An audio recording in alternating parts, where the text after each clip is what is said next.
నీతి క్రియలు నోటి ప్రభు యేసు రమ్మనుచుండే ప్రభు యేసు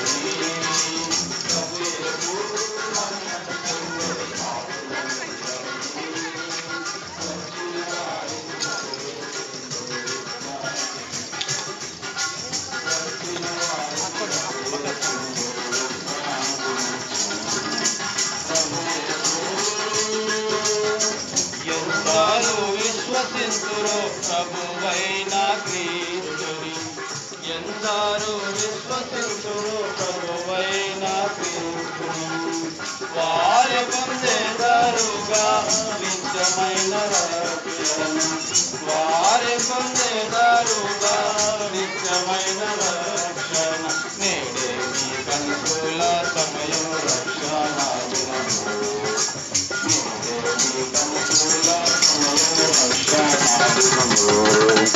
ప్రభు యేసు రమ్మనుచుండే పాపులనెల్లరినీ ప్రభు యేసు రమ్మనుచుండే పాపులనెల్లరినీ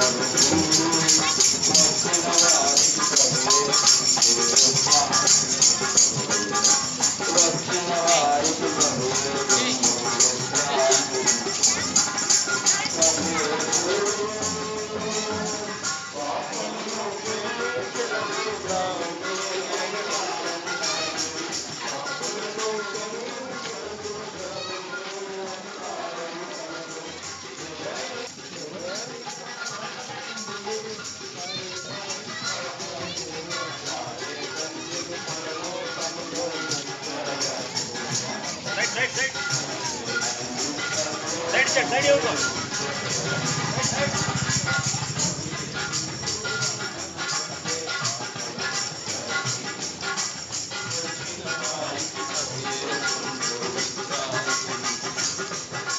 వచ్చిన వారికి ప్రభు యేసు ప్రార్థన అభిషేకం చక్కటి మాటలు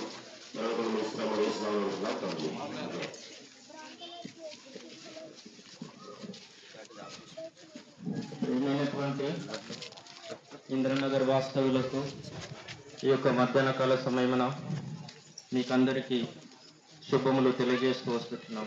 ఈ రీతిగా మీ మధ్యకు పాటలు పాడుతూ వస్తున్నాం. మా సంతోషాన్ని మీతో కూడా పంచుకోవాలని ఈ రీతిగా మీ మధ్యకు వచ్చి తెలియజేస్తూ వస్తున్నాం. అదేంటిదనగా మనం ఉదయకాల సమయం నుండి రాత్రికాల సమయం వరకు ఎన్నెన్నో మాటలు వింటుంటాం. కానీ ఉదయకాల సమయంలోనే వార్త పేపర్ చూస్తూ ఉంటాం. కాబట్టి వార్త పేపర్లో ఎన్నో విధాలైనటువంటి మంచి వార్తలు ఉంటాయి, చెడు వార్తలు ఉంటాయి. కానీ మేము ముందుకు ఈ సమయంలో మీకు ముందుకు తీసుకొని వస్తుంటుంది మంచి వార్త. అదేంటిది అంటే మానవులందరి కొరకై ఆ పరమాత్ముడైనటువంటి దేవుడు ఆ పరలోక సింహాసనాన్ని వదులుకొని భూమి మీదకి వచ్చి మానవుల నిమిత్తమై ఆయన ఈ భూమి మీదకి వస్తూ వచ్చాడు. ఎందుకు వస్తూ వచ్చాడు అని అంటే అందుకని దేవుడు తాను సృష్టించినటువంటి మానవుడు చెడిపోయినటువంటి వాడు, తన మాటను విననటువంటి వాడు. ఆ మాటను విననటువంటి కారణాన్ని బట్టి, దేవుని మాటను విననటువంటి కారణాన్ని బట్టి మరణానికి పాత్రుడవుతూ వచ్చాడు. ఆజ్ఞాతిక్రమమే పాపము, ఆ పాపం వల్ల వచ్చు జీతం మరణము. ఆ మరణం నుండి తప్పించడానికి కొరకై, నిన్ను నన్ను రక్షించడానికి కొరకై యేసుక్రీస్తు ప్రభుల వారు వచ్చాడు. ఇది సత్యమైనటువంటి వార్త. అందుకొరకే దేవుడు లోకం పైనుండి చూస్తూ వచ్చినాడు. భూమి మీద నీతిమంతుడు లేదు, ఒక్కడునూ లేడు, అందరినూ గొర్రెల వరే తప్పిపోతూ వస్తున్నారని బైబిల్ గ్రంథం సెలవిస్తూ ఉంది. కాబట్టి తప్పిపోయినటువంటి మనలను రక్షించడానికి కొరకై ఆ పరమాత్ముడైనటువంటి దేవుడు ఈ భూమి మీదకి వస్తూ వచ్చాడు.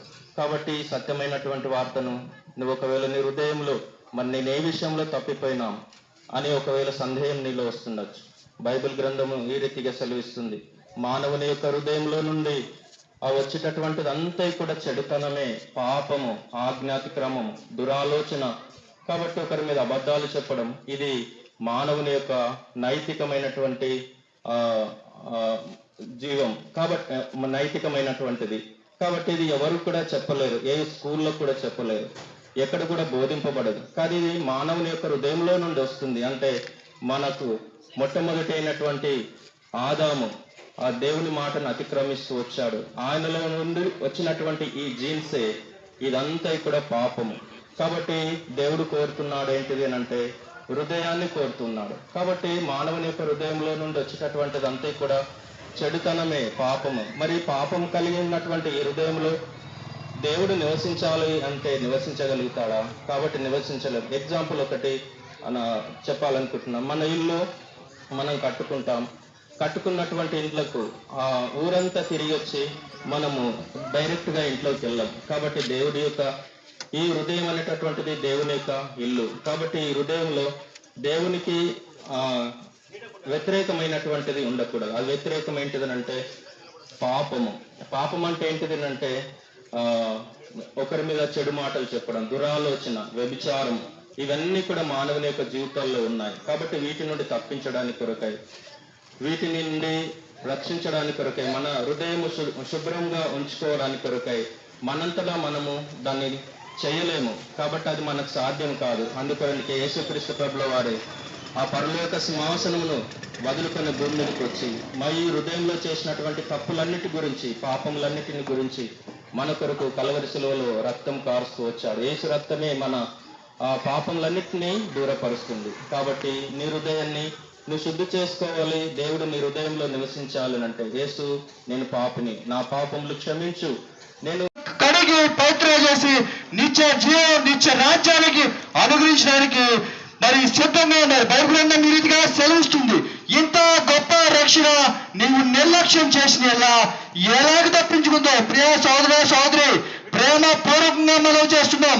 యేసుక్రీస్తు ప్రభువారు ఈ లోకంలోకి వచ్చి నీ కొరకై నా కొరకై శిలువలో మరణించి గొప్ప రక్షణకి అనుగ్రహిస్తూ వచ్చారు. కాబట్టి ప్రియమైన సోదరుడు సోదరా, ఈ రక్షణ నువ్వు తృణీకరించొద్దు. నువ్వు ఎక్కడున్నప్పటికీ, నువ్వు ఏం చేస్తున్నప్పటికీ నీ మనసులో చేయవలసిన చిన్న ప్రార్థన అంటే, ప్రభువా నా ప్రతి పాపం నుండి నన్ను కడిగి పవిత్రపరచు, నీ రక్తంతో నన్ను కడుగు, నీ బిడ్డగా చేసుకో, నీ రక్షణ నాకు దయచేయి, నీ రాజ్యంలో ఎల్లప్పుడూ మేము ఉండడానికి మరి మమ్మల్ని సిద్ధపరిచి నీ లోకంలోనే సిద్ధపడినట్లయితే ప్రభు రక్షణ ఇవ్వడానికి సిద్ధంగా ఉన్నారు. ప్రియ సోదర సోదరి, ఇదే మిక్కులు అనుకోవాల్సిన ఇదే రక్షణ దినం. మేబీ రేపొద్దున మనం ఉంటారో ఉండవో తెలియదు, కానీ నువ్వు తీర్మానం చేసుకోవాల్సిన గడియ ఇది. కాబట్టి ప్రేమ మాట్లాడుతున్న ప్రేమ సోదర సోదరి, ఒకసారి ఆలోచించు. మేము చెప్పామని కాదు, కానీ ఒక్కసారి ఆలోచించి మరి నీకు ఇంకా సందేహాలు, ఇంకా అనుమానాలు ఏమన్నా ఉంటే దగ్గరలోనే ఇక్కడ ఏలీ ప్రార్థన మందిరం ఉంది.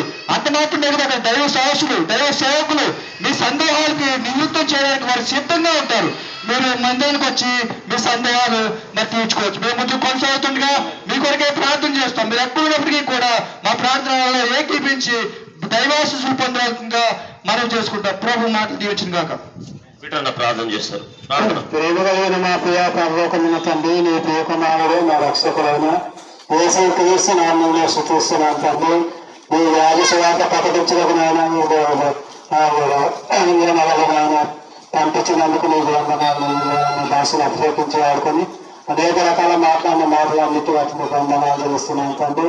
ఇన్నవాటి మీరు వాటి పనింపవేయమని ముందుకెళ్దామని నీ దీపం కాపులో ఉంచమని యేసుక్రీస్తు నామములో సుఖించి ప్రార్థించాలి నామ తండ్రి. ఆమె ఆత్మ రక్షకుడు యేసుప్రభు వారికి, సిలువలో ప్రాణం పెట్టిన యేసుప్రభు వారికి, తిరిగి రానాయన యేసుప్రభు వారికి హల్లెలూయా. పాట సంఖ్య 403.